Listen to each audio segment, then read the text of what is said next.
Bona vesprada a tots i a totes, buenas tardes a todos y a todas. Queridos vecinos y vecinas y amantes del pensamiento libre y de la reflexión. Es un honor y un privilegio dar la bienvenida a todos ustedes al primer evento de APLEC, el Ágora del Pensament Lliure Espai Cultural. Un proyecto que simboliza el compromiso de nuestra comunidad con la exploración intelectual y el diálogo profundo. Hace ahora unos meses, cuando junto al concejal de Arte y Cultura, José Manuel Vila, imaginábamos el APLEC, todavía no teníamos ni nombre, ni formato, ni tan siquiera una fecha de inicio, pero sí teníamos claro lo que deseábamos hacer y dónde lo queríamos hacer. Estamos inmersos en una sociedad en constante cambio, donde los conflictos se entrelazan con los avances tecnológicos y el ritmo vertiginoso de la vida cotidiana a veces nos deja poco espacio para la reflexión. Una sociedad en que la velocidad a la que evolucionan los acontecimientos, los desafíos globales y la interconexión de nuestras vidas nos exigen una comprensión más profunda de la realidad que nos rodea. Así, sentíamos la necesidad de crear un espacio, un ágora, donde las personas pudieran sumergirse en diálogos significativos, comprender la complejidad de la sociedad actual y reflexionar sobre el mundo en el que vivimos. Porque en medio de la vorágine de cambios y desafíos, creíamos que era esencial brindar un punto de encuentro que fomente la comprensión, el conocimiento y la diversidad del pensamiento. Hoy, con APLEC, damos vida a ese sueño y esperamos que esta ágora se convierta en un faro de conocimientos y reflexión para todos. Damos un paso adelante para cultivar el pensamiento libre y la diversidad de ideas, uniendo a mentes curiosas y apasionadas con expertos y referentes en diversas disciplinas. Y haciéndolo además en un proyecto global de arte y cultura que persigue la descentralización de las grandes capitales y ciudades que a día de hoy aglutinan gran parte de la oferta. De ese modo, queremos reivindicar el papel de los municipios más modestos, más cercanos también. APLEC no solo es una serie de conferencias y encuentros, es un testimonio de nuestra convicción de que el pensamiento crítico y la reflexión profunda son esenciales para el crecimiento de una sociedad.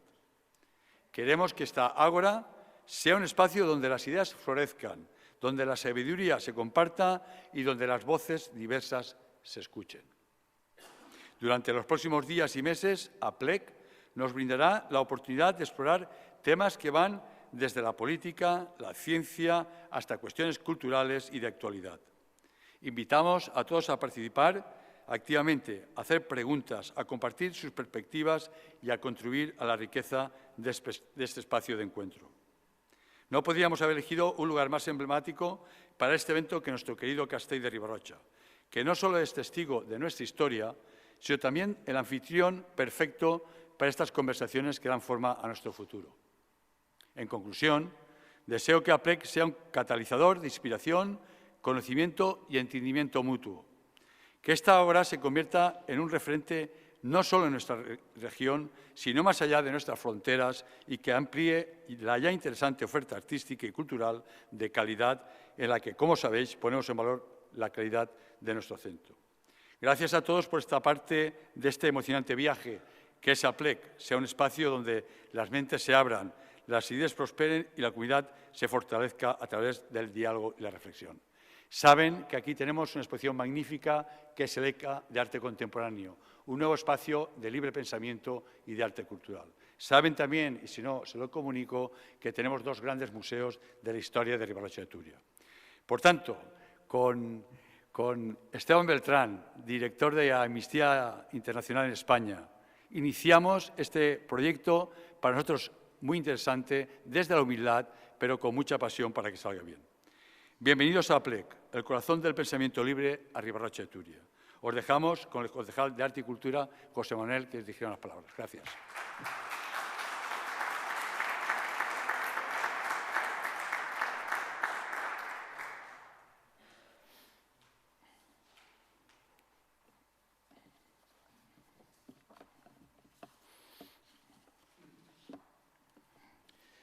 Buenas tardes a todos y a todas. Gracias por venir a compartir estos momentos de reflexión y cultura. Gracias a nuestro alcalde, Robert Raga, que siempre está presente en los eventos culturales y de todo tipo que se celebran en nuestra localidad. Y gracias a los concejales y concejalas que nos acompañan. Un agradecimiento especial a nuestro ponente de hoy, Esteban Beltrán, director de Amnistía Internacional España. Se trata de un invitado de lujo al que agradecemos el esfuerzo para cuadrar agenda y asistir a la puesta de largo de un proyecto que iniciamos, como ha dicho el alcalde, con humildad, pero con determinación, APLEC. El alcalde de Ribarroja, Robert Raga, ha desgranado de manera somera las principales líneas de APLEC, iniciativa de la que ha sido impulsor y, además, ha participado de manera activa en su gestión. Robert, esto es una iniciativa compartida en la que has tenido mucho que ver. Me van a permitir que les devele parte de la intrahistoria de la gestión municipal. En ocasiones es preferible pedir perdón que pedir permiso. Al comenzar la legislatura, desde Cultura buscábamos la fórmula para acercar más los eventos culturales a nuestro pueblo. No es ningún secreto el proceso descentralizador que tiene lugar en otros países de Europa. Se inauguran museos, salas de conciertos en poblaciones que no son necesariamente grandes ciudades. Y nosotros contamos con el Castell, el ECA, un lugar idóneo para estos actos. En la primera reunión, en el despacho de alcaldía, me sorprendió gratamente que tuviera lugar en la mesa redonda de la estancia. La mesa rectangular oficial, la que marca las distancias, me dijeron que el alcalde no la usa nunca. Una mesa redonda invita a la participación, al trabajo en equipo, a la puesta en común. Y eso es lo que hicimos. Robert tenía unas ideas similares e incluso coincidíamos en algunos nombres de personalidades del mundo de la filosofía, la cooperación, la cultura, la ciencia o el arte que pudieran aportar una visión diferente, sosegada y profunda. Hay un término del filósofo Fernando Castro que me gusta mucho. Habla de los todólogos, los tertulianos que entienden de todo, desde la erupción de un volcán a una guerra. Nosotros no pretendemos inventar nada. Simplemente queremos aportar un punto de vista diferente. Buscamos una visión más rigurosa mediante las opiniones y testimonios de personalidades que conozcan los problemas de primera mano, personas cuyas reflexiones nos aporten las principales claves de cada situación y permitan a nuestros vecinos y vecinas disponer de información rigurosa y de argumentos veraces y expresados con toda libertad. Lo único que está prohibido en APLEC es prohibir. Permitan que tome esta idea del mayo francés y que tan actual se nos revela ahora. Creo que aquel periodo de la historia reciente de Europa fue una sacudida emocional y estamos muy necesitados de esos momentos abruptos para ver si esta sociedad presuntamente avanzada despierta de su estado de letargo. En este intercambio de ideas, en el que contamos con la colaboración de todo el equipo de gobierno del Ayuntamiento, estos proyectos solo pueden salir adelante con la participación de todas las áreas municipales. Nos faltaba el formato genérico y el nombre, y fue el alcalde el que propuso hacer algo similar al Ágora de la antigua Grecia, un espacio público, cultural y político. Y desde esa idea inicial nace APLEC. El acrónimo Ágora del Pensament Lliure, Espai Cultural, juega con la doble significación de la palabra APLEC en valenciano, que se refiere a una reunión de personas con ambiente festivo o reivindicativo. Quiero destacar también la participación imprescindible del periodista Fausto Manuel Quintanilla, cuya colaboración en las actividades municipales es importante y que, además de diseñar el logo de APLEC, ha aportado ideas e iniciativas para mejorar el proyecto. Una vez expuesta la filosofía de estos encuentros, que tendrán continuidad el próximo miércoles 29 con una interesantísima conversación entre Ximo Puig, expresidente de la Generalitat Valenciana, y Enric Juliana, una de las voces más reputadas del periodismo español, quiero presentar brevemente a nuestro invitado de hoy, al que todos estamos deseando escuchar.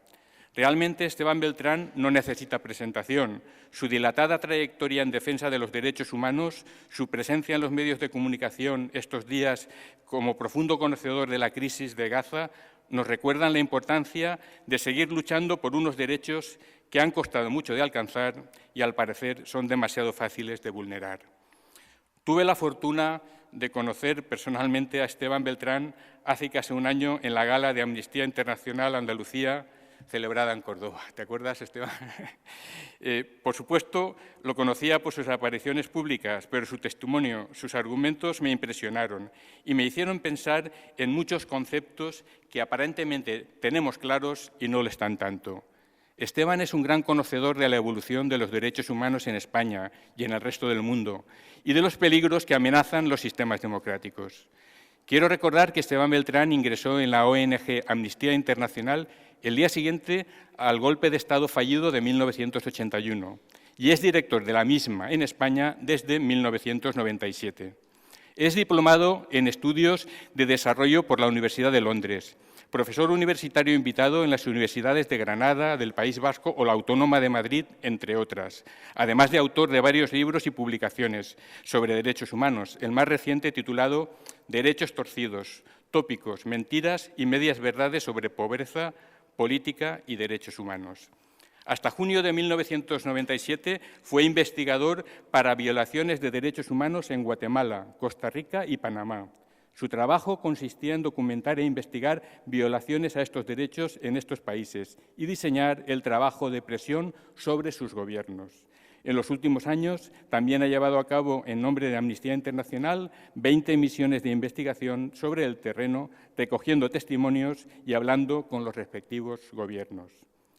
De todos modos, y con todo el cariño, Esteban, deseo que vuelvas a Ribarroja cuando quieras. Tenemos pendiente una paella, que es una ciudad que tiene mucho que ofrecer, pero sería buena noticia que tu visita no fuera noticia. Sería señal de que los derechos humanos se respetan como todos deseamos, como corresponde a una sociedad avanzada como la que creemos tener. Y ahora ya les dejo con Esteban Beltrán. Gracias, José Manuel.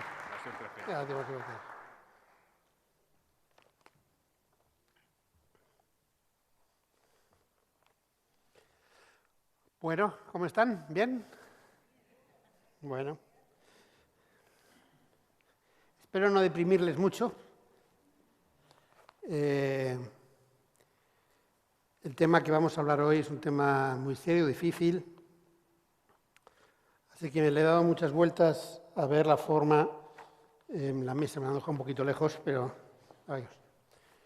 ver la forma en que podamos salir de aquí con más información, pero también, gracias, un poco con un poco de esperanza y de también vías de donde se puede ir en relación al conflicto que se está viviendo, ¿no?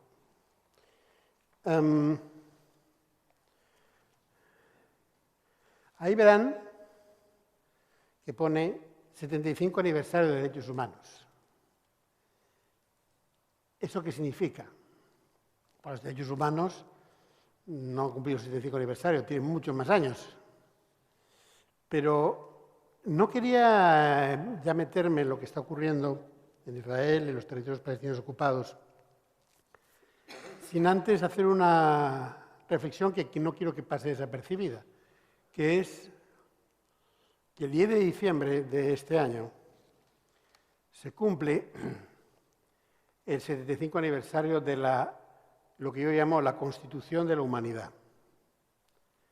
La Constitución de la Humanidad es la Declaración Universal de Derechos Humanos que se aprueba por gobiernos unos años después de la Segunda Guerra Mundial. ¿Qué tiene de valor esta declaración? Lo primero es que por primera vez en la historia de la humanidad, y la historia de la humanidad tiene, en fin, sus siglos, por primera vez algo revolucionario se aprueba, y es que todos los seres humanos nacemos libres e iguales en dignidad y derechos. Esto que, como enunciado, quizá nos parece obvio hoy en este contexto, en realidad es revolucionario. Porque antes lo que era la igualdad entre seres humanos depende del lugar donde estabas. O sea, anteriormente, si era la época del siglo XVI, XVII, pues si estabas en el lado de la verdad oficial, en el lado de la verdad revelada, en el pacto de religión, tenías tus derechos, si no lo estabas, no. Y todo fue, o sea, la historia de la humanidad va, como existe actualmente también, no nos vamos a engañar, toda una parte de desigualdad profunda entre seres humanos. Pero es la primera vez, y continúa, pero es la primera vez que se aprueba la igualdad en la dignidad, la igualdad de principios. Nacemos libres e iguales en dignidad y derechos. Claro, el problema es el día después de nacer. Pero ya el hecho mismo de reconocer la igualdad intrínseca del ser humano, eso ha marcado la historia de la humanidad para bien. Entonces, y hacerlo en un contexto, además, recién salidos de una Segunda Guerra Mundial, con 50 millones de muertos, con un mundo dividido en dos grandes partes, que hoy nos parece increíble, ¿no? Que esa Declaración Universal de Derechos Humanos pudiera dar a luz en un contexto como el que fue.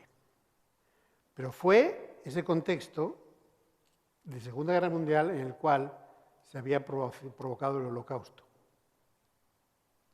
Del pueblo judío, del pueblo gitano, entre otros. Y en ese Holocausto, ese genocidio que hubo, impulsado por Hitler, el horror ante ese genocidio provocó un avance sustancial en los derechos humanos que llega hasta hoy. Y ese avance sustancial se ha dado en todo lo demás. A partir de ahí se crea el sistema de Naciones Unidas, se crea todo un sistema que por primera vez enfrenta a la soberanía nacional desde el punto de vista de la universalidad. Es decir, los derechos humanos son universales, no dependen de dónde nazcas, no dependen de la soberanía nacional, no dependen de que el dueño del país, entre comillas, te considere ciudadano o no. Da igual, tienes esos derechos. Te los pueden violar, y de hecho te los violan, pero los tienes. Y ese contexto además se dio con tres figuras que los tres cometieron graves crímenes de guerra para la época. Y los que lo firmaron y los que avanzaron esa primera parte junto a la sociedad civil, que ya había, fueron Churchill, Roosevelt y Stalin. Qué ironías. Qué ironías. Eso es lo que se cumple ahora. Y eso ha permeado, esa igualdad intrínseca de los seres humanos, aunque se viola, ha permeado todo el resto de constituciones, códigos penales, después. Y eso es muy importante, porque nos hace poder defenderlo, esa universalidad, desde ese mismo día. Entonces, no quería empezar, no quería, digamos, meterme ya en lo del Gaza, Israel y territorios ocupados, sin que tengamos en cuenta eso. Ese avance, por ejemplo, esa Constitución y lo que ha venido después, ha permitido avances importantes, y no quiero que los perdamos de vista en este contexto tan duro de la crisis que sobre todo el pueblo palestino, pero también el pueblo israelí está viviendo. Y es, por ejemplo, en pena de muerte. Increíblemente, la pena de muerte no está prohibida universalmente. Y sin embargo, estamos muy cerca de lograr terminar con la pena de muerte. Precisamente porque el avance de los derechos humanos y esa inédita coalición entre gobiernos y sociedad civil nos ha permitido avanzar para erradicar la pena de muerte. Una pena de muerte que quiero recordar que aquí hubo hasta noviembre de 1975. En este contexto, 75 años también nace el Estado de Israel. Y es aquí donde empieza, digamos, y se desarrolla la crisis actual que estamos hablando. Es decir, lo que voy a hablar hoy se refiere a una crisis actual, pero tiene la dureza de ser el mayor conflicto, la mayor crisis de la historia que dura ya muchos años, 75 años. Porque durante todos estos años ha habido tensiones, violaciones de derechos humanos, crímenes de guerra. Es decir, tiene la dudosa reconocimiento de ser el conflicto buena parte más largo de la historia. Al mismo tiempo, el conflicto más presente y más olvidado, sin que haya ninguna contradicción en lo que acabo de decir.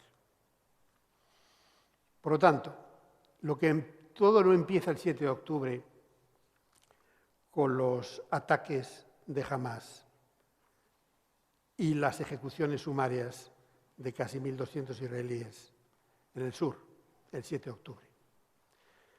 Con esa crueldad insólita que mata a 1.200 y hiere a otros miles en apenas 2 días, 3 días,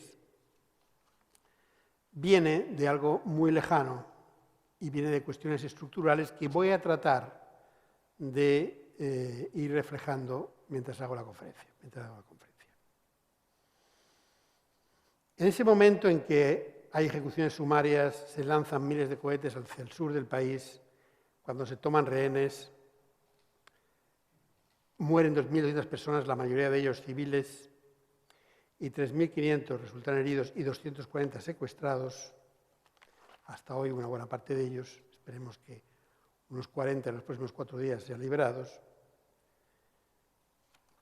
Provoca una respuesta del ejército y del gobierno de Israel de una atrocidad difícilmente contemplable, incluso en este conflicto que lleva tantos años y en lo que desde el año 2000, desde hace 16 años está bloqueada Gaza y que además ha provocado ya intervenciones de Israel, bombardeos a civiles, pues en los últimos 10 años 5 veces.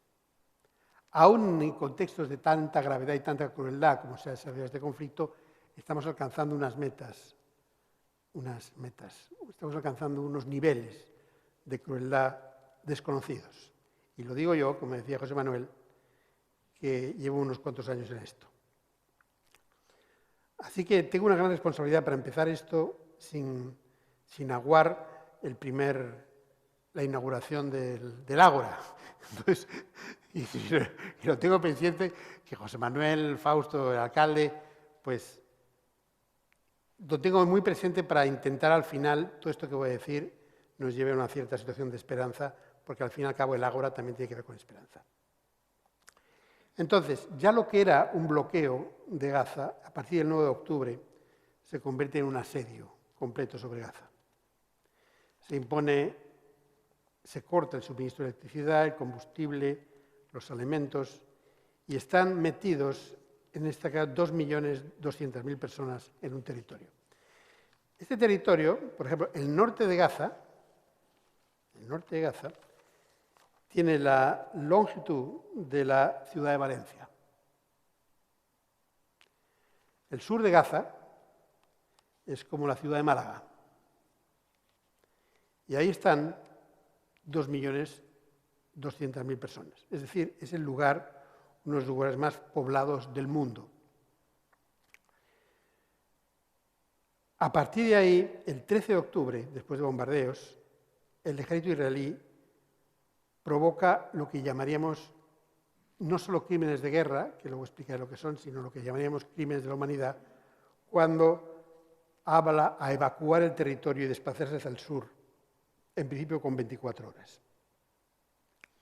Es decir, cuando hace esta respuesta a Hamás por parte del ejército israelí, lo que está haciendo es identificar a Hamás con el pueblo palestino y castigando colectivamente a todo un pueblo y provocando un desplazamiento forzoso que, como bien sabemos, trae recuerdos de la Nakba en el año 48. Estamos hablando de un lugar tan poblado en el que los bombardeos,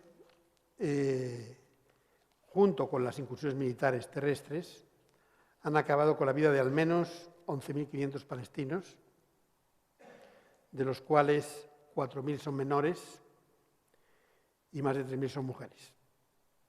Estamos hablando de una subestimación de cifras, porque hay otros miles que están bajo los escombros y que no se han podido recoger los cuerpos. Nosotros hemos documentado esos ataques, no todos, pero una parte. Hemos hecho un análisis de 15. ¿Cómo hemos hecho ese análisis? Esto es importante. Nosotros tenemos una persona en Gaza, que todavía está ahí. Imagínense en qué condiciones. Esta persona es como nuestros ojos, una persona que va allí, toma fotografías, entrevista a víctimas. Y nosotros también estamos consultando imágenes satelitales, imágenes de vídeo. Y realmente los bombardeos, por un lado, son a veces directos sobre población civil, directos. A veces son desproporcionados, bombardeas lo que dicen que es algo de Hamás y vuelas todo un barrio. Edificios religiosos, escuelas, hospitales, mercados, campos de refugiados. En muchos de los casos, nosotros hemos investigado si había centros militares. De los 15 que hemos investigado, solo en uno había un miembro de Hamás en el edificio. Estamos hablando de algo tan increíble como en apenas un mes, un poco más de un mes, 70 trabajadores humanitarios de Naciones Unidas han muerto. Estamos hablando de casi 50 periodistas palestinos. Y los ataques, digamos, al norte de la franja han provocado 1,5 millones por lo menos de desplazados palestinos hacia el sur, que además siguen bombardeando. Y en el sur, para darles una idea de cómo están, tienen al menos 2 metros para cada persona y un baño para cada 600. Es decir, los refugios del sur de Gaza ya no pueden acoger a más personas. Todo esto en un territorio que son 360 kilómetros cuadrados, un largo de 40 kilómetros y un ancho de 12. Las autoridades israelíes dicen que están avisando a los residentes cuando inician los bombardeos ofreciendo rutas seguras. Esta es una ironía del destino, no avisan y cuando avisan es de forma desprolija. Es decir, nos hemos visto en cada uno de los bombardeos, a veces avisan con folletos que lanzan, a veces llaman a un vecino y dicen, vamos, desalojen el edificio, vamos a bombardear, los vecinos desalojan el edificio, nadie bombardea, vuelven y bombardean el edificio. En otros casos no hay avisos. Y la gente y las rutas seguras que ofrecen para ir al sur no son seguras, sino también son bombardeadas, en muchos casos. Es decir, en estos momentos no hay un refugio seguro en Gaza, para nadie. Y lo que es una cosa muy dura es que ustedes cuando van en una guerra, cuando se ve una guerra, y hemos visto varias, o por lo menos hemos accedido a información de varias, siempre hay refugiados. En el caso de Ucrania hubo 5 millones de refugiados en la agresión rusa. Por otra parte, acogidos como se debería hacer. Aquí no hay refugiados. No sale nadie de Gaza. Quizá otra crisis parecida donde no hay refugiados y también es Yemen. Son Yemen y Gaza los únicos lugares donde no hay refugiados. La guerra no provoca refugiados. Están encerrados. Esta situación, que ya en sí ya es terrible con esta crisis y con lo que ha ocasionado, viene de cuestiones estructurales, que es una cosa importante. O sea, no empezó todo el 7 de octubre, como bien he intentado explicar al principio, sino que viene de muy lejos. Y se ha agravado. Yo fui a hacer una misión de investigación a Gaza el año 2009-2010 y a Cisjordania. En esa época, con sus dificultades, pudimos entrar a investigar desde Israel. Obviamente había que cuidarse, pero pudimos. Entramos. Se podía investigar, se podía pasar. Entonces, no es una crisis no solo prolongada en el tiempo, sino que cada vez es peor y tiene motivos estructurales, ¿no? El motivo en el caso de Gaza es el bloqueo, desde hace 16 años, cada vez mayor, que se ha exacerbado con esta crisis y que tiene, otra razón estructural que tiene, es lo que llamamos el apartheid. Yo la verdad nunca creí vivir un segundo apartheid, como se vio en Sudáfrica en los años, todo el siglo XX, ¿no? En buena parte del siglo XX. Pero es muy parecido el sistema. Es decir, es considerar no solo en los territorios ocupados, sino en el propio Israel, en los campamentos de refugiados, que la población palestina es una población inferior por el hecho de ser palestinos. Yo he estado en los pueblos fantasma de beduinos, palestinos y árabes que hay en Israel, que son lugares donde el Estado no reconoce su existencia como pueblo.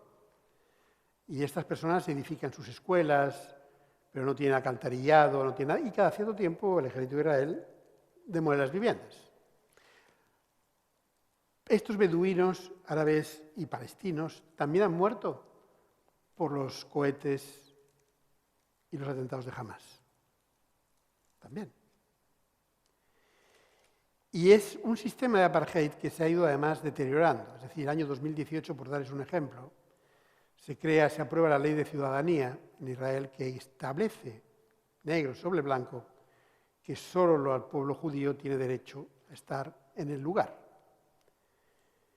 Eso, si además lo acompañamos de todo un sistema de colonización de Cisjordania y de bloqueo de Gaza, pues lleva a un apartheid. Luego, si quieren, les voy a poner luego un ejemplo en estas diapositivas que están viendo.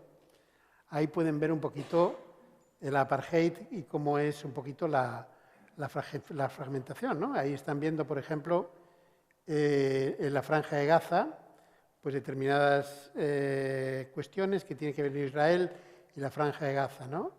Entonces, por ejemplo, estamos hablando del agua, el 95 va a Israel, estamos hablando, por ejemplo, de todo el sistema de ocupación, de la fragmentación, que es muy importante, porque el sistema de Israel se basa, como en la época de Sudáfrica, igual que se fragmentaba al pueblo negro, con los batustanes, aquí hay también una fragmentación del pueblo palestino con las colonias en Cisjordania, con el bloqueo de Gaza, con el control absoluto de las materias primas, con la imposibilidad, por ejemplo, de casamientos de israelíes con personas que provengan de los territorios ocupados, casamientos, como era imposible en la época de Sudáfrica. Y hay un poquito, en esto, no sé si podéis ver la siguiente, a ver si... La siguiente, pues ¿quién es la siguiente diapositiva? ¿No? Es que no sé quién está manejando. ¿Quién está manejando? Ah, bien. Ahí era el año, o sea, estamos hablando, por ejemplo, miren, aquí. Esto es el año 1967. El 100% de las tierras eran accesibles a la población palestina en Cisjordania. En el 2021, solo era el 40%. Esto es el muro que se crea, que contra lo que indica el gobierno de Israel, que es un muro que se crea para proteger de asaltos a Israel, que podría ser legítimo, en realidad es un muro que se adentra en Cisjordania y lo que hace es proteger a las colonias, que han ido aumentando. Las colonias son...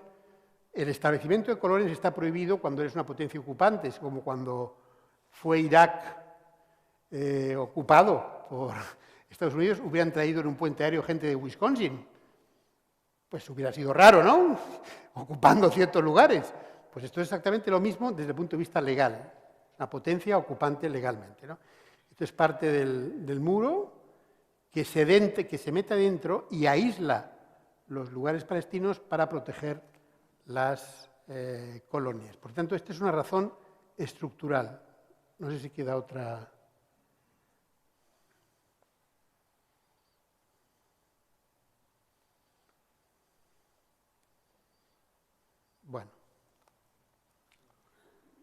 Yo creo que ya está más o menos. Importante, en la parte se considera también Jerusalén como parte del territorio ocupado, Jerusalén Este también. Entonces, hay razones estructurales para esta crisis, que son el apartheid, que es la impunidad, y es también la situación que ha provocado esta crisis y que la ha agravado. Estamos hablando de que ahora mismo, antes de la crisis, el 80% de la población gazatí vivía bajo el umbral de la pobreza, casi la mitad de los hogares sufrían inseguridad alimentaria y casi el 100% del agua dulce no era apta para su consumo. Esa franja tiene varias entradas, todas ellas las controla Israel, salvo una, que es la de Rafah, que es la que controla Egipto, que es la que está llegando ayuda por cuentagotas a cuentagotas, ¿no? Bien. Esta es la situación. Quería mencionar también que hay, junto a Gaza, está Cisjordania. Y la situación se ha agravado también en Cisjordania.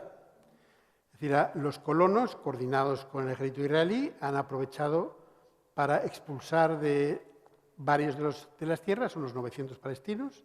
Ha habido casi 200 palestinos muertos por las fuerzas de seguridad israelíes junto a los colonos.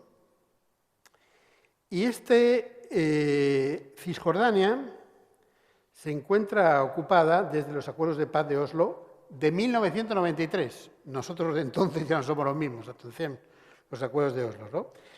Estos eran acuerdos concebidos para un paso previo, para una paz definitiva. Año 1993. Por lo tanto, este status quo, que era temporal y que iba a provocar una paz, esa ocupación de Cisjordania, se ha convertido en una política de hechos consumados, sobre todo por la parte de los colonos, ¿no? En este contexto, además, y ahora lo voy a reflejar en lo que está ocurriendo, en el marco de lo que está ocurriendo de la negociación última entre Hamás e Israel con la mediación de Qatar, hay aproximadamente 2.200 hombres y mujeres que están detenidos, palestinos. Desde el 7 de octubre ha aumentado la detención de palestinos, detención arbitraria estamos hablando, es decir, personas que no están acusados de ningún cargo, que no tienen ninguna acusación, pero que están privadas de libertad. Nosotros hemos hecho una investigación y hemos encontrado casos bastantes de trato inhumano y degradante y no se han investigado los casos de tortura y muerte bajo custodia.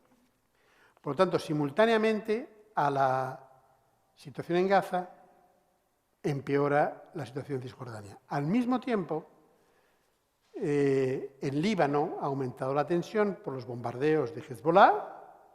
Esos bombardeos de Hezbollah es sobre población civil israelí. Los israelíes han tenido que desplazar a casi 100.000 personas israelíes para protegerlos, y está bien hecho así, de los cohetes que manda Hezbollah. Pero la respuesta de Israel a los cohetes de Hezbollah también ha afectado a la población civil, y tanto en lo que llamamos el sur del Líbano como en Gaza, el ejército de Israel ha utilizado lo que se llama bombas fósforo. Las bombas de fósforo, que también hemos documentado, son bombas que no están prohibidas como tales, pero está prohibido lanzarlas en zonas densamente pobladas. ¿Qué es Gaza? Una franja densamente poblada. Y lo han lanzado cerca del puerto, por lo menos cerca del puerto en Gaza. Y es un tipo de bomba que cuando estalla crea un olor muy fuerte y provoca quemaduras. Cuando afecta solamente al 10% del cuerpo, ya es mortal la utilización de ese fósforo. Por lo tanto, estamos hablando de una situación que además, estamos en la parte depresiva de la conferencia, en algún momento pasaremos a la esperanza, no desesperen. Entonces, en esta situación, además, está provocando un efecto sobre, porque los conflictos tan duros están provocando un efecto sobre la libertad de expresión. Esto es muy interesante. En la propia Israel, donde hay algunos problemas de libertad de expresión y de manifestaciones, también algunos miembros del gobierno de Israel mismo, pues están, por ejemplo, ha habido una discusión muy tremenda de uno de los ministros sobre la posible implantación de la pena de muerte por delitos de terrorismo en Israel, que ha provocado que los propios familiares de los rehenes de Hamás hayan acusado al gobierno de Israel de manipularles y que por favor retiren, ellos mismos han pedido que retiren la posibilidad de aplicación de la pena de muerte, como fuera de Israel. Es muy interesante cómo, por ejemplo, el gobierno británico ha intentado prohibir las manifestaciones con banderas palestinas. ¿Pero esto qué es? Ya el gobierno británico, debo decirles algo que voy a mencionarles algo, o sea, ese derecho a la libertad de expresión no está nunca ganado, ni de reunión ni manifestación. Pero el gobierno británico ya tiene una tendencia para eso muy preocupante. Ahora, por ejemplo, la policía británica puede prohibir una manifestación, y esto no es broma ni del Club de la Comedia, cuando las manifestaciones son excesivamente ruidosas. O sea, olvídense de las batucadas, no vaya a ser que les prohíban una manifestación en el Reino Unido. Banderas palestinas. En Alemania también hay una pelea, ha tenido que el propio tribunal ha tenido que establecer que no se puede haber una prohibición rasa de las banderas palestinas. En Francia hubo un intento también, otra vez el Tribunal Supremo dijo que esas banderas palestinas no son en absoluto nada delictivo. Es decir, hay elementos adicionales al conflicto que además hay que tener muy en cuenta. En esta situación, ¿cuál ha sido la respuesta de la comunidad internacional? A ver, el país que realmente tiene hay dos países que tienen una buena influencia sobre lo que ocurre allí. Una es Estados Unidos, por su cercanía a Israel, e Irán, por su cercanía a Hamás. Claramente tenemos que intentar que haya una influencia sobre ambos gobiernos que son los que un poco pueden ayudar a obtener lo que en nuestra opinión es lo fundamental, que sería un alto el fuego. Este que se ha producido ahora es bueno, es importante, son 4 días, es un intercambio de rehenes por presos palestinos, 170 presos palestinos por casi 40 rehenes. Es un poco grosero este tipo, porque en realidad esos rehenes nunca deben estar en manos de Hamás, y los presos palestinos, y muchos de ellos niños, hay niños que van a ser liberados, tampoco nunca deberían haber sido detenidos. Pero bueno, en ese ámbito Estados Unidos juega un papel importante para la liberación y para conseguir esta liberación de los rehenes. ¿Y cuál es el papel de Europa? En Europa es muy difícil encontrar una opinión común.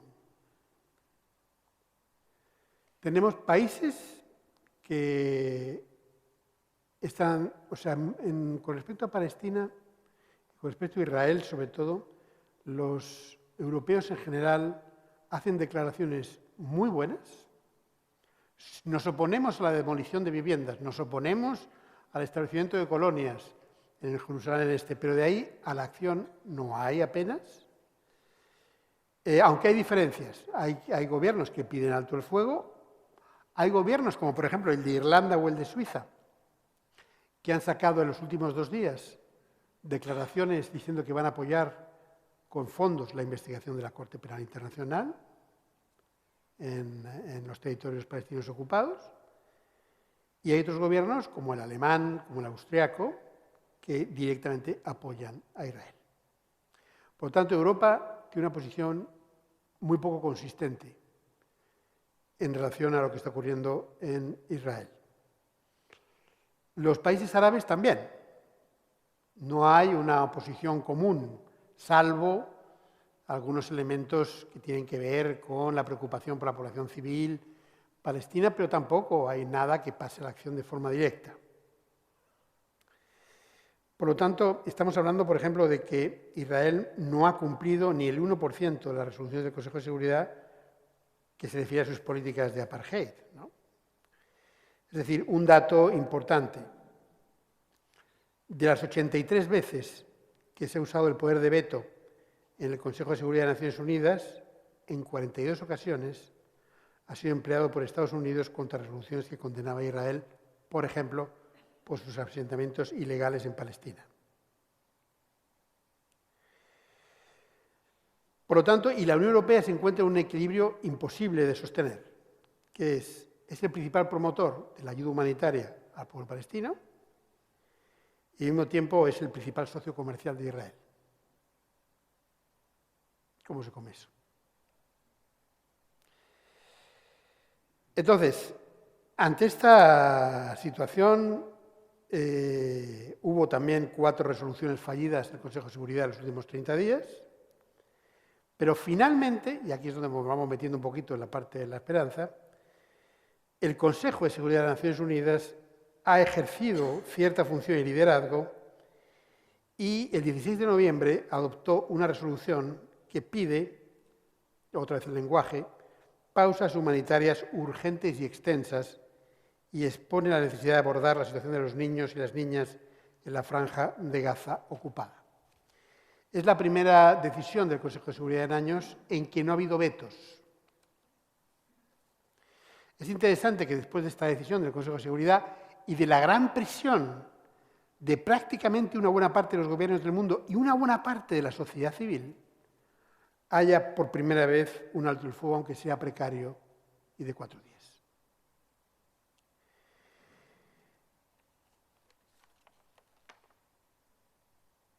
¿Qué es lo que es necesario ahora, en estos momentos? Es decir, lo que es necesario es que ese alto el fuego, que esperemos que empiece el jueves, se prolongue lo máximo posible. ¿Esto por qué? Esto permitiría que entre las agencias de ayuda humanitaria a la franja, que entre los materiales para los hospitales, que entre el combustible, que se permita también la liberación de más rehenes en condiciones de seguridad. Yo creo que esta es la gran esperanza que ahora mismo hay de prolongar ese alto el fuego lo máximo posible, tanto por Israel como por parte de Hamás. Esto es muy precario, puede a los 4 días olvidarse, pero es la esperanza que hay ahora mismo para la gente en Gaza y la gente en Cisjordania. Creo que esto no se va a resolver a menos que haya una acción decidida de la comunidad internacional en relación con el gobierno de Israel. La razón fundamental por la cual el conflicto se prolonga durante tanto tiempo es que la comunidad internacional no ha puesto, presión al gobierno de Israel sobre lo que debe ocurrir. Entonces, yo me he hecho 3 preguntas, con esto voy a terminar, voy a hacer 3 preguntas, adelantándome al auditorio, me hago a mí mismo, es un poco raro, pero ustedes entenderán, y a partir de ahí podemos empezar el diálogo. La primera pregunta, ¿se puede solucionar el conflicto Israel y Palestina o la situación en Israel y Palestina? Sí. Se puede, pero hay ahí 2 elementos fundamentales. Uno es que realmente hay un compromiso de solución por parte de la comunidad internacional de gobiernos, en países árabes y la comunidad occidental, liderado por Estados Unidos, que lleve no al reconocimiento de los 2 estados, porque uno de los estados está plenamente reconocido, sino del otro. También. Y el otro es el que tiene el problema que no es plenamente reconocido. Y sobre todo hay que abordar las causas estructurales. No podemos volver a caer en el error de pensar en un futuro promisorio ligado a un acuerdo de paz. Hay que resolver la situación sobre el terreno que sufren los palestinos. Es decir, el desmantelamiento del sistema de apartheid, el fin del bloqueo a Gaza, fundamentalmente, y el comienzo de la retirada de las colonias. Es la única manera. No es fácil, pero son causas estructurales. No va a haber acuerdo y no va a haber futuro si no se acometen los cambios estructurales que son necesarios.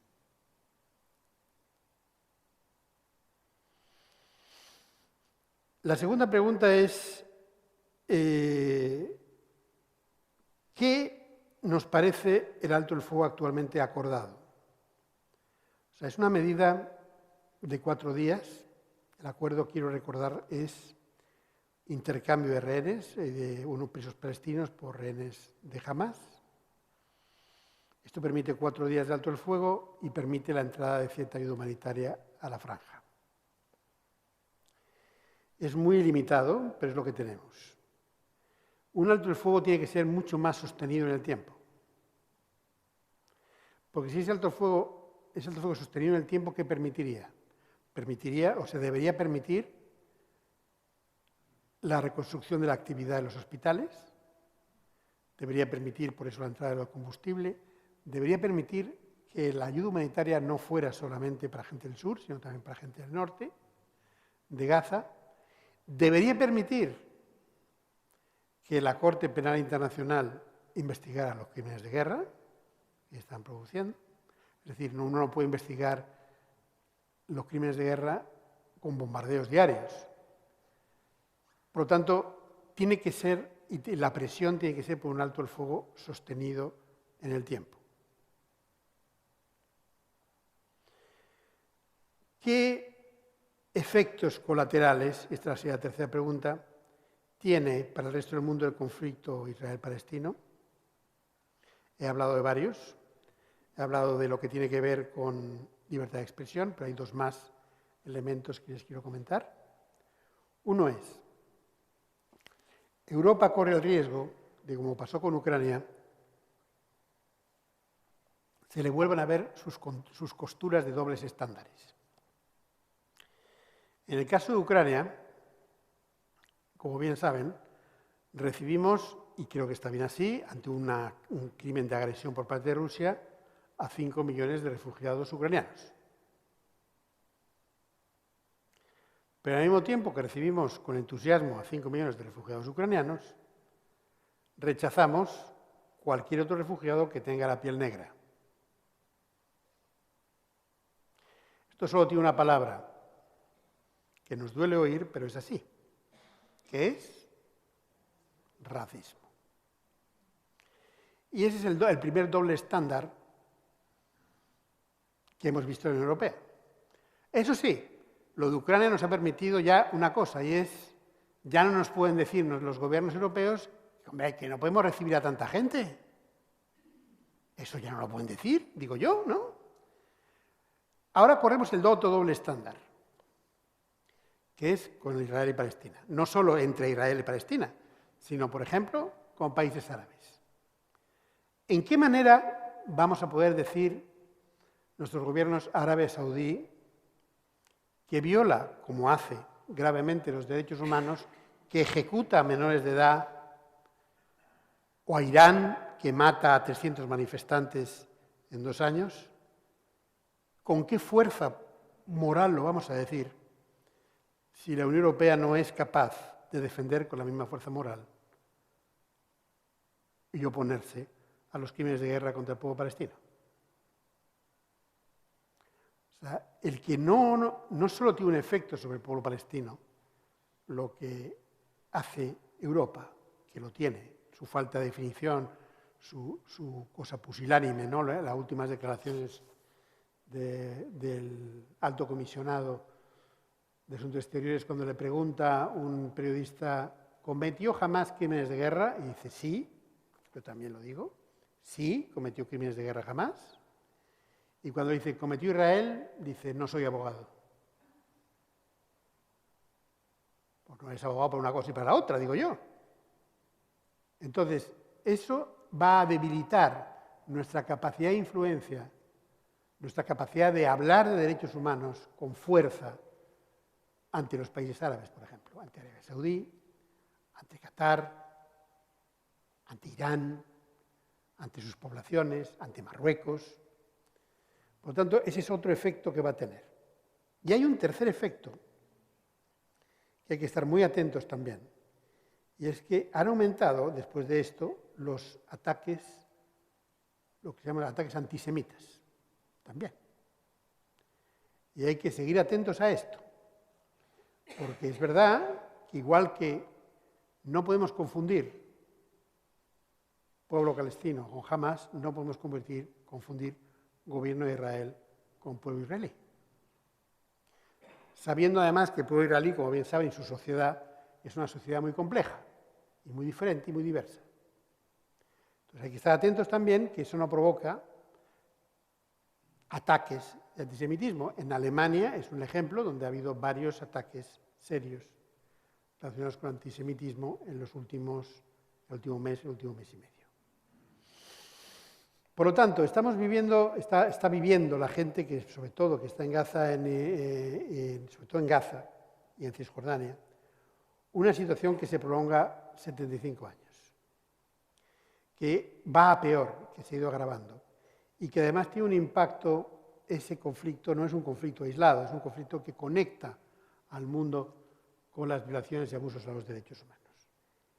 Es posible solucionarlo, pero para eso necesitas una voluntad política enorme que enfrente las crisis estructurales del apartheid, del bloqueo, de las colonias, que además no haga que permanezca la impunidad, porque ¿por qué jamás comete las ejecuciones sumarias? Porque lo que he hecho antes, porque lanzar cohetes las ha lanzado siempre, porque nunca, digamos, su propia estructura ha logrado que las personas de Hamas cumplan con y rindan cuentas. Israel lo mismo.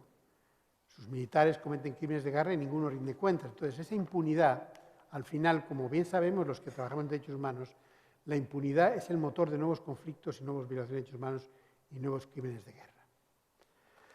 Por lo tanto, esta situación ahora viene lo urgente, por supuesto, lo que tiene que ver con la gente que está en Gaza, con la gente que necesita la gasolina, el agua, etc.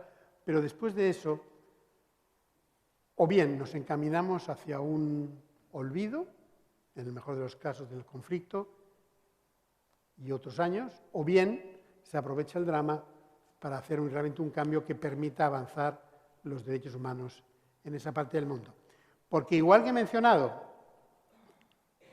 que nuestra posición europea tan pusilánime afecta a nuestra interlocución con los países árabes, si realmente hubiera un impulso importante, también afectaría a otros países árabes que, como hemos visto en la remota primavera árabe, tiene un efecto de contagio muy, muy relevante.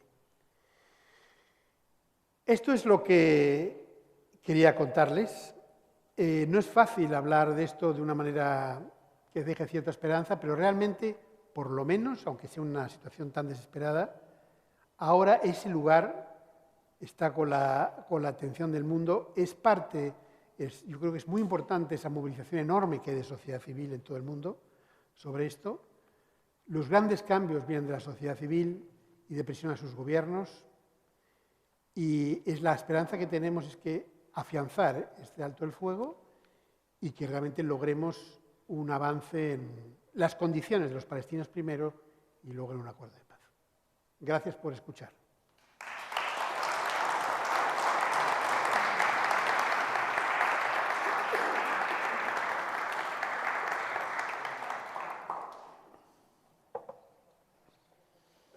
¿Preguntas? Sí, a ver si veo por ahí. Hay una aquí y otra ahí.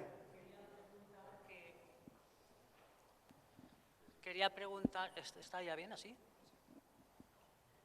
Quería preguntar que, según analistas que yo sigo muy a menudo, uno de ellos es Firas Al-Jarani, no sé si lo conoce, Sí. pero la mayoría de los que sigo, la opinión que tienen es que ninguno de los dos quiere el Estado del otro.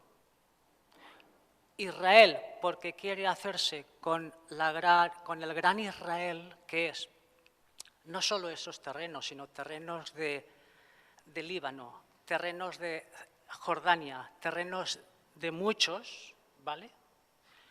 Y al mismo tiempo, Palestina tampoco quiere dos estados porque lo que quiere es que esta gente se vaya a su casa. Porque eso, desde el 48, que las leyes estuvieron muy mal, no tenían por qué haberse hecho con ese terreno que ya tenía dueño. ¿Qué es lo que opina de eso? Voy a ver otra pregunta más y vemos dos a la vez. ¿Les parece que está por aquí? Mi pregunta venía por el tema de que una de las soluciones que ha planteado era reconocer al Estado palestino. Pero dentro del Estado palestino está la Franja de Gaza y está Cisjordania, que tienen, digamos, gobiernos diferentes, ¿no? ¿Estos gobiernos pueden llegar a un acuerdo para crear un Estado palestino? Claro, están preguntándome cosas que un poco tienen que ver con ámbito más de política que de derechos humanos. Pero la parte de lo que pretende cada gobierno, lo que pretende el Estado palestino o palestinos, si unos pretenden llegar a Israel, otros terminarlo. Bueno, yo creo que eso es importante establecer de que lo que nos tenemos que preocupar ahora mismo, y por eso quería llevar la discusión a otro lugar, es, en mi opinión, hablar de los dos estados ha sido la gran estrategia para arrinconar y ir viendo que las condiciones de los palestinos fundamentalmente se fueran deteriorando. Yo hablo de que hay que enfocarlo de forma diferente. Lo primero es resolver la situación de los palestinos. No pueden vivir en un sistema de apartheid. Todavía hay solo 19 gobiernos que indican y reconocen que Israel tiene un estado de apartheid. Ninguno europeo. Por supuesto, no norteamericano. A pesar de que no solo Amnistía Internacional, el sistema de Naciones Unidas, todos hemos documentado que existe ese sistema de apartheid. Nosotros estuvimos 2 años investigando y el año 2022, es decir, muy tarde, indicamos el sistema de apartheid. Por lo tanto, yo creo que no podemos seguir con la cuestión de cómo va a ser el futuro, si Gran Israel, sino lo que hay que centrarse primero es en resolver, obviamente, la situación en Gaza más urgente y segundo, las cuestiones estructurales sobre el pueblo palestino. Mientras no mejoren las condiciones del pueblo palestino, mientras no se desmantele ese sistema de apartheid en Israel, nada va a cambiar. Entonces, nosotros en Amnistía optamos porque en vez de fijarnos en los objetivos de los dos estados, de no sé qué, no sé cuánto, fijémonos en las condiciones en que está la gente, especialmente en Palestina. También hemos investigado cómo está la gente en Palestina, en fin, con la autoridad palestina y en Gaza. Uno de nuestros investigadores, por ejemplo, fue torturado por la policía palestina de Gaza cuando investigábamos crímenes de Israel en Gaza, curiosamente. Jamás en la forma en que se aporta con los detenidos no es que no viola los derechos humanos, también los viola. Y la autoridad palestina, cuando yo hablo con el embajador, le digo, nosotros hablamos del apartheid, pero ustedes tienen que resolver su situación en las cárceles. Por lo tanto, lo importante, en nuestra opinión, es ir a eso, a las condiciones en que está la gente y mejorarlas. Si eso contribuye a mejorarlas, creo que creará un clima mucho mejor para una solución de largo plazo, ¿no? Y ante esa situación que usted también me indica, además de largo plazo, yo creo que la clave aquí es que haya suficiente presión. Yo creo que sobre la autoridad palestina y sobre, por lo menos la autoridad palestina, jamás es otra cosa, ha habido mucha presión de la comunidad internacional. Yo creo que sobre las autoridades de Israel no ha habido presión. ¿Cómo es posible que no haya una suspensión del comercio de armas a Israel todavía? Está muy bien las declaraciones de alto el fuego, pero tienes que tomar alguna decisión.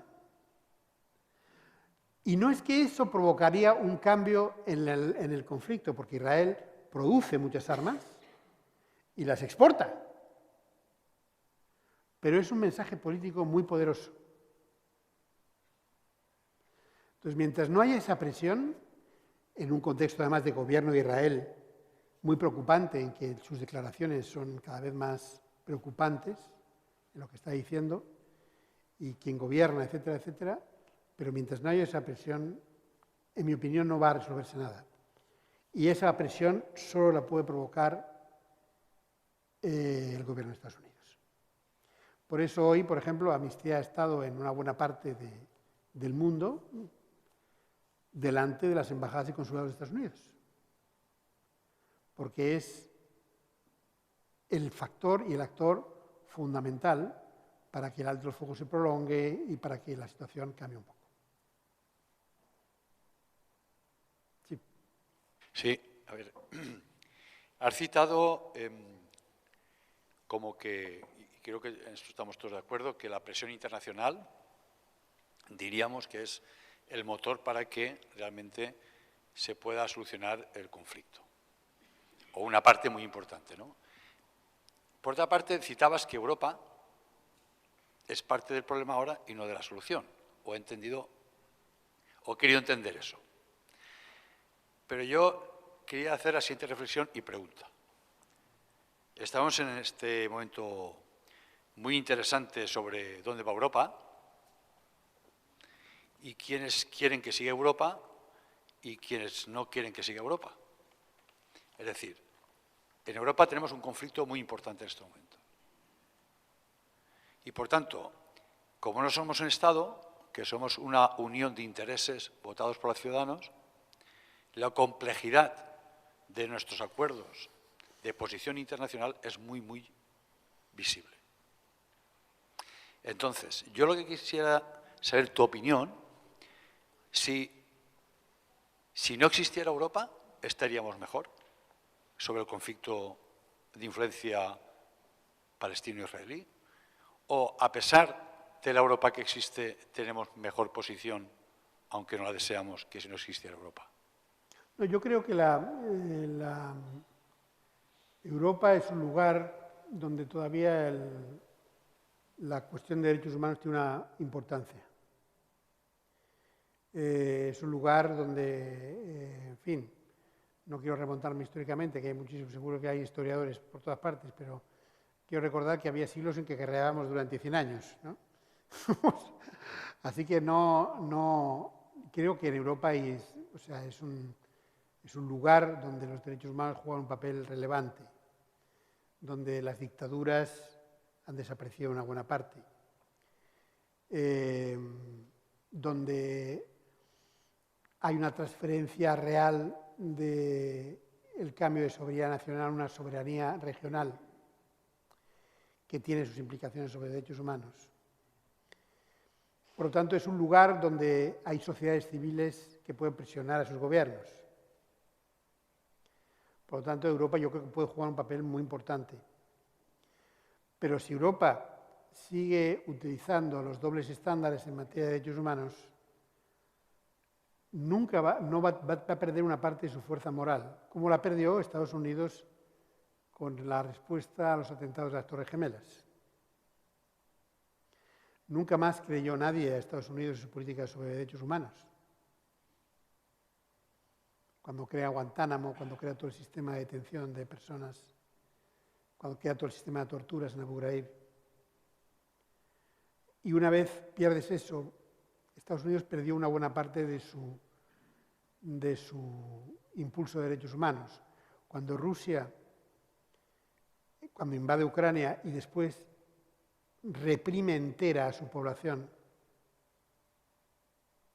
como ha hecho, donde prácticamente ha desaparecido todo periodista, miembro de la sociedad civil, o está escondido, está exiliado, y no existe nadie, no existen elecciones libres, no existe nada. ¿Qué le queda a una potencia a ofrecer como no sea el ámbito militar? Y eso en el corto plazo puede ser, pero en el largo plazo no va a ninguna parte. Entonces yo creo que Europa tiene que tener mucho cuidado en no perder ese algo que tiene, que no es la fuerza militar, sino es la posibilidad de que avanzar en materia de derechos humanos, pero tiene que ser más clara en las cosas. Es verdad que hay una relación, hay determinados países que tienen una relación muy particular con Israel, Alemania, Austria, por ejemplo. Pero eso no significa que no pueda tener una posición, o sea, tiene que abandonar esa posición ciega el gobierno alemán de apoyo ciego al gobierno de Israel. Pero hay muchos otros gobiernos que sí podrían hacer cosas en el ámbito europeo. El problema es que actualmente los acuerdos son muy frágiles en el ámbito europeo y no transmiten seriedad a la otra parte. Pero claramente tiene que dar un paso adelante para recuperar, y yo creo que lo puede hacer, si pide con claridad primero un alto el fuego sostenido. No jugar con las palabras, no pausas humanitarias, ¿no? Un alto el fuego sostenido. Porque Europa cree que dice, bueno, yo voy a doblar la ayuda humanitaria a Gaza, pero la ayuda humanitaria a Gaza no puede entrar. ¿De qué sirve doblar ahora la ayuda humanitaria a Gaza si no pueden entrar los camiones? Tendrás que pedir primero el fin del bloqueo. Entonces, yo creo que ahí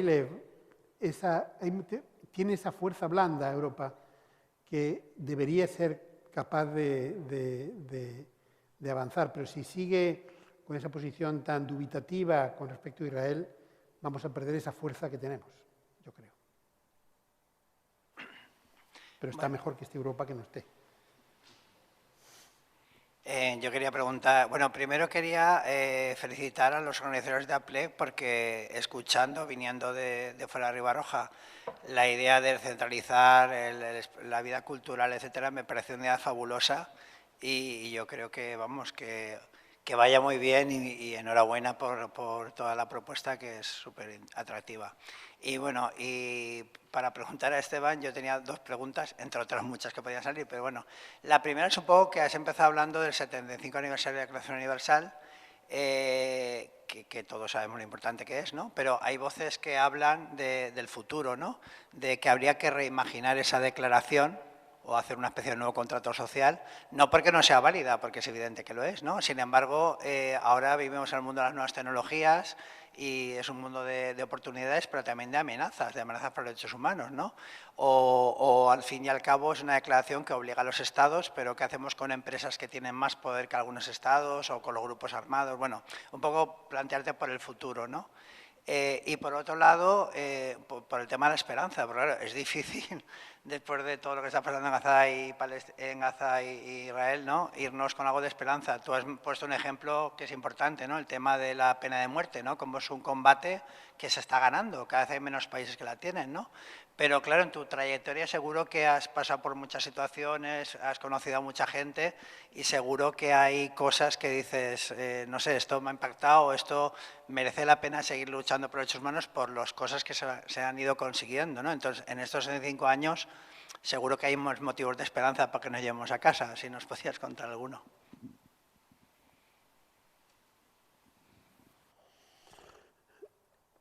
Gracias, Nacho. Yo creo que, efectivamente, la Declaración Universal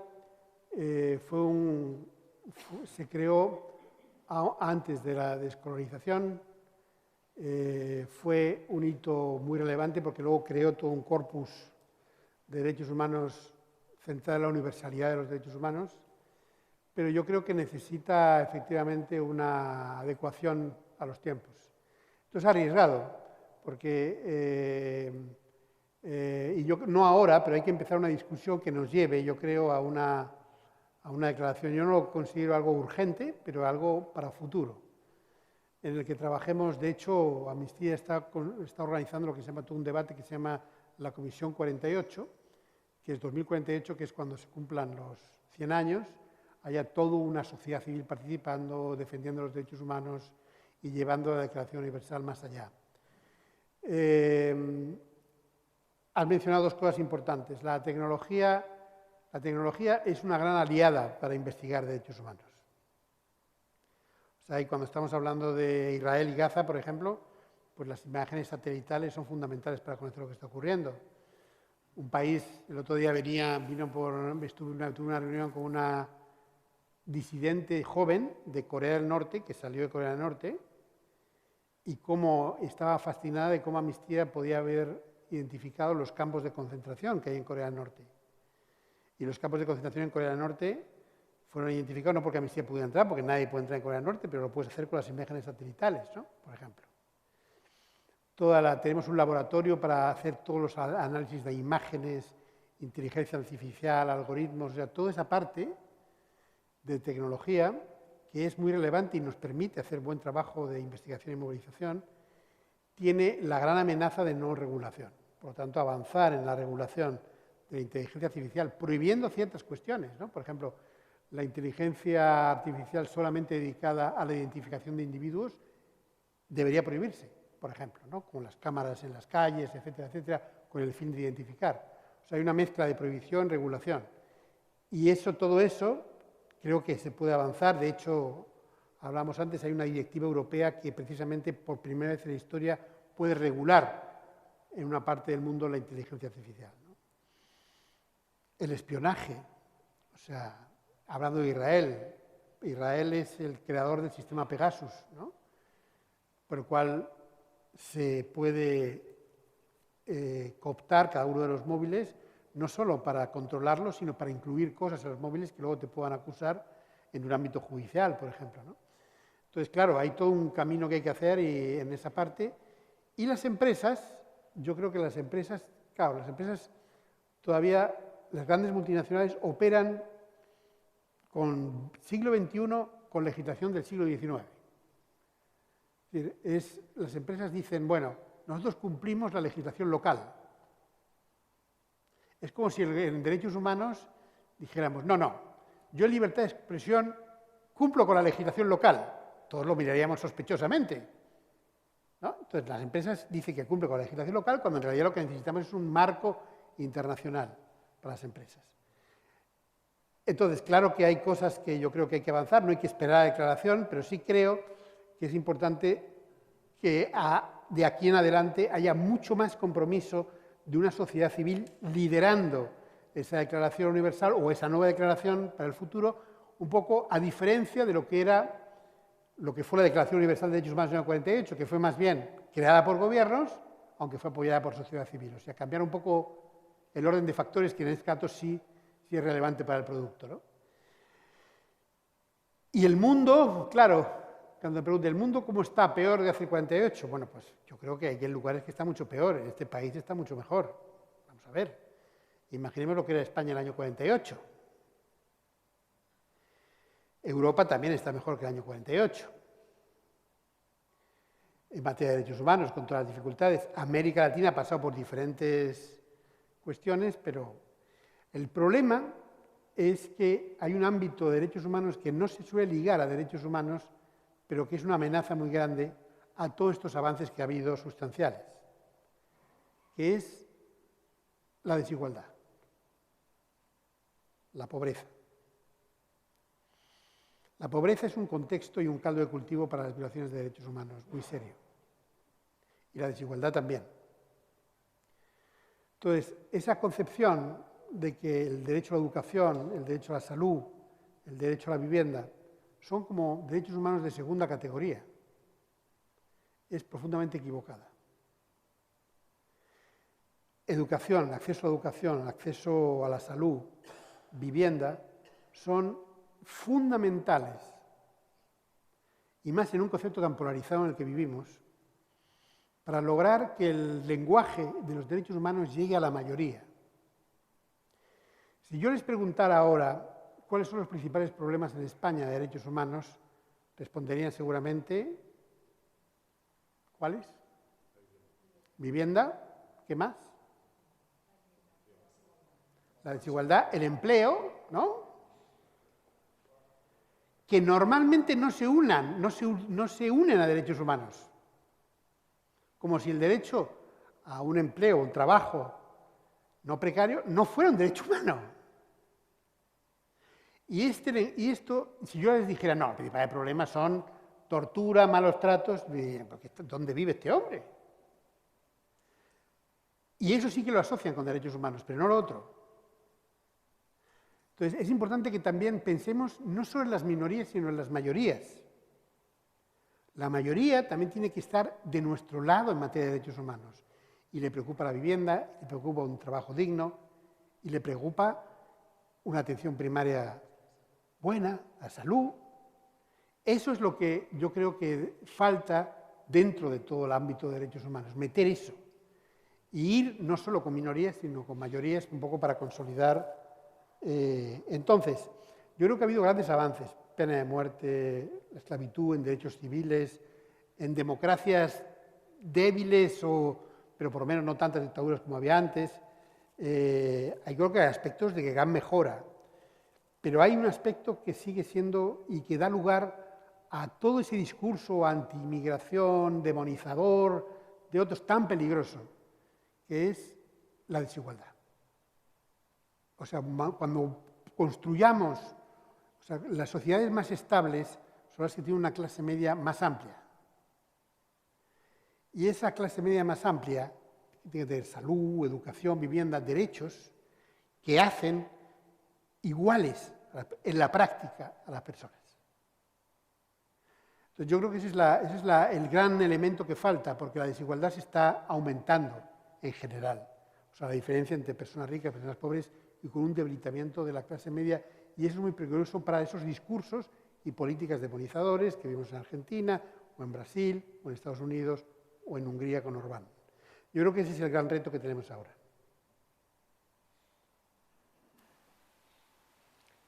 Hola, buenas noches.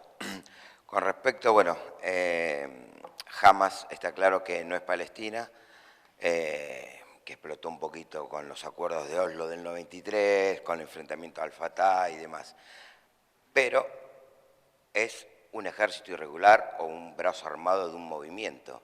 Entonces, ¿podemos denominar guerra al tercer, cuarto, quinto ejército del mundo contra un brazo armado que no tiene fuerza aérea, no tiene ningún tipo de armamento acorde al enfrentamiento? Y otra cosa, lo de Alemania y Austria, ¿es vergüenza por lo de la Segunda Guerra Mundial? O sea, no es casualidad que Alemania y Austria sean los dos países más reticentes a cualquier crítica a Israel.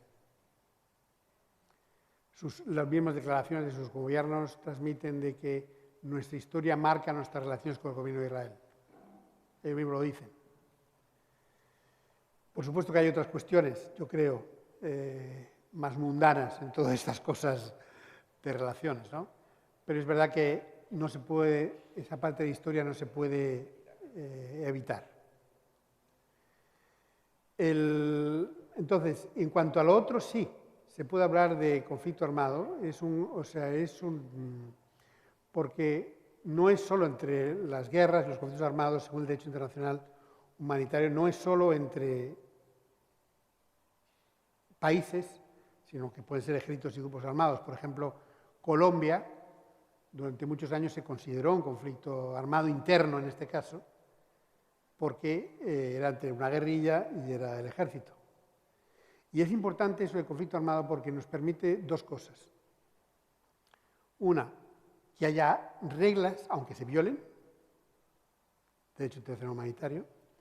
Y segundo, que haya crímenes internacionales como crímenes de guerra, que son crímenes que no prescriben hasta que no haya un juicio de un veredicto de inocencia o culpabilidad. Si no hubiera eso, tendríamos delitos, tendríamos violaciones de derechos humanos. Y eso sí prescribe, no lo que marcamos como crímenes de guerra o crímenes contra la humanidad, ¿no? Por ejemplo, la evacuación de los hospitales y el envío de la gente al sur por parte de Israel es un crimen contra la humanidad, que es imprescriptible, que tiene que investigarse. Siempre, aunque no importa el tiempo transcurrido. O sea, da ciertas ventajas. En cambio, si hubiéramos, por ejemplo, dicho que, porque hay un elemento que, claro, la gente dice, bueno, jamás es un... ¿Por qué le llamamos grupo armado y no le llamamos grupo terrorista? Precisamente porque estamos en el marco de conflictos armados, le llamamos grupo armado, y porque el terrorismo no está definido internacionalmente. Cuando calificamos algo de grupo terrorista, es una cosa que opinable y que cualquier gobierno lo pone en su legislación, pero no hay marco internacional, a diferencia de grupos armados. Y si llamamos grupos terroristas, entonces ya lo estamos sacando de los conflictos armados, ya no hay crímenes de guerra, ya no hay crímenes contra la humanidad, ya no hay genocidios. Entonces el lenguaje es importante. Y aunque nos parezca que el grupo armado es menos fuerte que el grupo terrorista, en el fondo es más fuerte, porque permite todo un trabajo relacionado con los abusos que pueda cometer.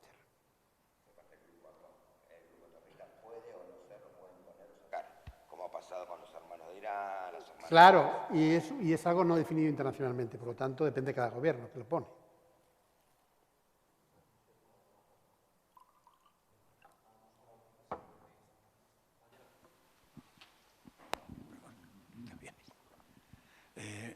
Siendo rápido, muchas gracias por sus palabras y a propósito de eso quisiera saber su opinión sobre una cuestión. Gaza y Cisjordania no es un Estado porque no tiene una autoridad como tal o lo que entendemos por un Estado. La autoridad palestina es una cosa más o menos nominal y jamás es, no voy a meterme en una discusión de grupo terrorista, ejército, me da igual, es no solo un ejercicio de poder y de armas, sino también, por lo que he oído, se preocupa por cierto bienestar, ciertas ayudas a los propios palestinos, claro, no por los israelíes. La otra cosa, en mi opinión, esto es un ejemplo de un sainete trágico en donde un individuo muy fuerte, que es Israel, es sordo, pero literalmente sordo, a las palabras de muchos otros personas que son, bueno, desde Europa, tal, etcétera, y solo hacen caso a uno que es más fuerte. En este caso es Estados Unidos. Mi opinión es que hasta que Estados Unidos no cambie su opinión y ejerza su influencia sobre Israel, esto no se va a acabar. Y la otra cosa, considerando la vida de los gazatíes, o de toda la población, porque hay gazatíes y de otras etnias o lo que sea, ¿qué perspectivas humanas del hombre de la calle pueden tener después de estar viendo estas masacres o estos bombardeos? Porque aquí en nuestro país se habla, los jóvenes no tienen perspectivas, no tienen casa, como se ha dicho, el trabajo, etcétera. Y es muy lícito que lo piensen, pero es que, ¿qué perspectivas de futuro pueden tener los habitantes de Gaza? Y lo de Cisjordania, por ejemplo. Y luego, la otra cosa, en un momento se llegó a un casi acuerdo cuando hubo la filosofía de territorios por paz. Esto tiene que ver con el primer mandatario israelí, Isaac Rabin, bueno, y Arafat también, claro, evidentemente, dos no se entienden, que fue ejecutado, vamos, por un atentado de los propios, de alguien de Israel. Y que, ya como ejemplo, hay un general israelí que cuando sufrió varios atentados se atrevió a decir en público: la próxima vez no fallaremos. Eso a lo mejor hubiera salido rana, es decir, a lo mejor no hubiera llevado nada, pero era un principio en el cual parecían ceder y ganar a ambos. Muchas gracias por todo. Bueno, claro, la única pregunta que hay es, bueno, yo comparto que Estados Unidos tiene una influencia muy importante sobre Israel, lo ha dicho antes, por eso hay que mantener una presión muy importante sobre Israel, sobre Estados Unidos, para que a su vez influya sobre Israel. Yo creo que es decisivo, fue decisivo para los acuerdos de paz, es decisivo en el apoyo a Israel sin consecuencias. Por lo tanto, sí, ahí comparto con usted que es un factor muy, muy importante y que seguir, ¿no? ¿Y qué perspectivas tienen de futuro? Bueno, pues yo creo que en este momento hay que centrarnos en el presente. Está claro que va a ser una población devastada, ¿qué te puedo decir? O sea, estamos hablando de que actualmente hay 45% de los edificios En Gaza civiles han sido destruidos o han sido dañados severamente. Una población que lleva 16 años bajo bloqueo. Prácticamente nadie de Gaza ha conocido otro lugar que no sea Gaza. Y más con una población muy joven, efectivamente, como dice usted, que en Gaza. Entonces, las perspectivas de futuro, pero ahora tantas perspectivas de futuro, a ver si podemos intentar ayudar para que tenga perspectivas de presente. Porque realmente lo que hay que ahora mismo intentar es que ahora mismo todavía está en mitad de los bombardeos, en mitad del bloqueo, en mitad de los hospitales vacíos, en mitad de los bebés con ventilación manual. O sea, es que son tremendos. Estamos hablando de bebés que ya no pueden utilizar la ventilación mecánica y tienen que utilizar la ventilación manual, en donde no tienen anestesia y los médicos, pocos médicos que quieran, tienen que operar con vinagre. Entonces yo creo que esa parte es la que hay que, ahora mismo, es la más importante. Una vez eso, el segundo paso fundamental es terminar con el bloqueo. El bloqueo es lo que está dañando a Gaza y a su población. O sea, precisamente se considera que Israel es potencia ocupante de Gaza, no solo de Cisjordania, precisamente por su capacidad para el bloqueo. Y al tener un bloqueo, pues se convierte en una potencia ocupante porque todo en Gaza entra por Israel y Egipto le pide permiso a Israel para las cosas que entran por Egipto. Por lo tanto, por eso es potencia ocupante, ¿no? Entonces, yo mantengo que ahora mismo no es el momento de hablar de territorios por paz o territorios, que era lo de Menachem Begin, sino que ahora hay que hacer un cambio. Tiene que mejorar la situación de la población palestina. Es como si en la época de Sudáfrica y se crearon los batustanes, que eran lugares solo de población negra, hubiéramos pensado que esa era la solución para Sudáfrica. No. Y separar blancos y negros. No, la solución para Sudáfrica era acabar con el sistema de apartheid. Pues igualmente en el ámbito de Israel. O sea, yo creo que no es el ámbito de paz, tiene que venir mucho después de la mejora de las condiciones del pueblo palestino. No va a haber paz, ni va a haber avances, ni va a haber nada si no hay una mejora sustancial de las condiciones del pueblo palestino. Igual que en esa época, pues no habría, y Sudáfrica no era el lugar para haber avances si antes no se cambiaba el sistema de apartheid. Exactamente igual.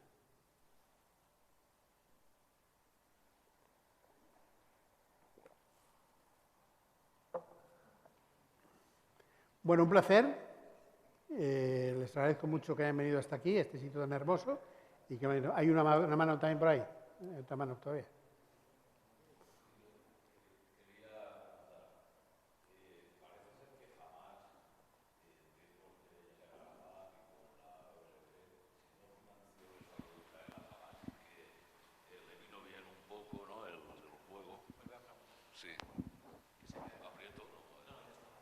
O sea, decía esto, ¿no? Que en tiempos de Yasser Arafat y que jamás, de alguna forma, al Estado de Israel le interesaba que estuviera ahí para confrontarlo con la OLP y crear ahí también una división entre los dos grupos. Entonces, desde el momento en que ahora Hamas atenta contra Israel y tal y comete este acto, quizás no era previsible una acción tan desmesurada de Israel como la que ha ocurrido y entonces jamás no es capaz de ver esto, o cuál es la idea, en qué piensa Hamas cuando comete un acto como este. No sé si está claro lo que... Yo creo que no soy la persona más indicada para responder qué opina Hamas sobre esto, pero cometió...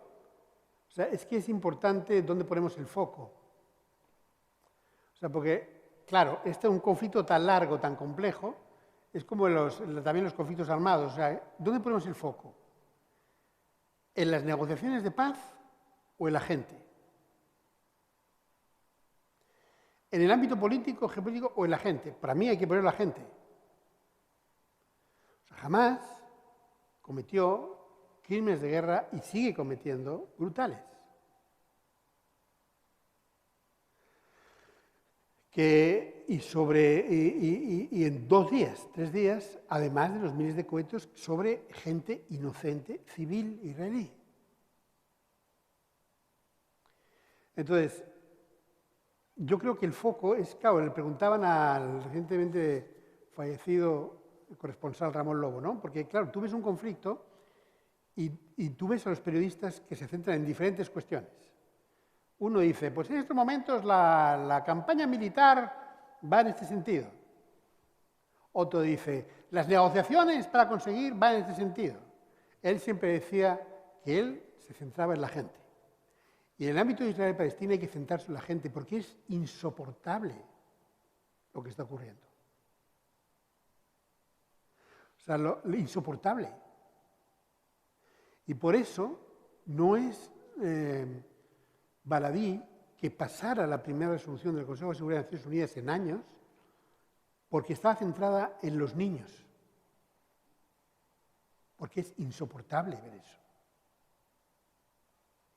Entonces yo creo que el enfoque, porque puede dar lugar a todo tipo de juegos y decisiones y análisis de estrategia, pero en estos momentos debemos enfocarlo en la gente, en el sufrimiento de la gente. Y en concreto en Cisjordania y en Gaza, que es donde mayor sufrimiento hay, porque los israelíes también han tenido que ser desalojados, por ejemplo, de la parte que linda con el Líbano, pero ha sido organizado por el gobierno de Israel con ayudas. Entonces, centrémonos en la gente. Yo creo que eso es lo que hace la movilización de la gente tan grande y lo que puede hacer que haya un alto el fuego, que haya... Nunca he visto tantos gobiernos pidiendo algo tan concreto como alto el fuego en un tema. Una sociedad civil movilizada desde todas partes del mundo. Y es por la insoportable presencia de la muerte, la ejecución, los asesinatos, los crímenes de guerra sobre esa población indefensa. Entonces, para mí, ese es el punto que debemos persistir. El resto viene después, el análisis, los análisis, pero ahora mismo lo que se trata es de que la gente se le alivie su situación.